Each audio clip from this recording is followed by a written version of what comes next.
লক্ষ কর্মী রাজধানী ঢাকায় এসেছে। আমরা ঘরে বসে থাকলে আমাদেরকে অধিকার কেউ দিয়ে যাবে না।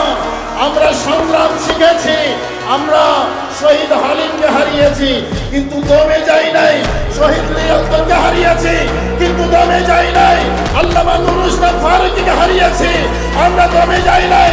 ইনশাআল্লাহ আগামী দিনে রাজপথে আহলে সুন্নাত ওয়াল জামাতের কর্মীরা থাকবে এই দেশের শান্তি প্রতিষ্ঠার জন্য, আহলে সুন্নাত ওয়াল জামাতের আদর্শ প্রতিষ্ঠার জন্য। ঠিক কিনা ভাইরা? আর বিড়ি সিগারেট খেয়ে রাস্তার মধ্যে মাস্তানি করে রাজনীতি করলে সেটাকে রাজনীতি বলে না।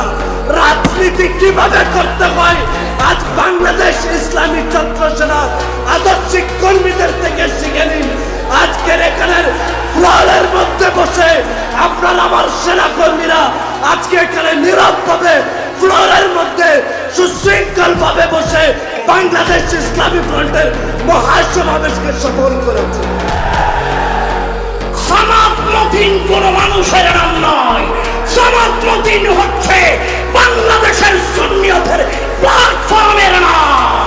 যেই দেশের রাষ্ট্রধর্ম ইসলাম সেই দেশের পাঠ্য বই থেকে ছোটদের আবু বকর সিদ্দিক প্রবন্ধ বাদ কেমনে যায়, সেই দেশের পাঠ্য বইয়ে ছোটদের উমর এই প্রবন্ধ বাদ কেমনে যায়।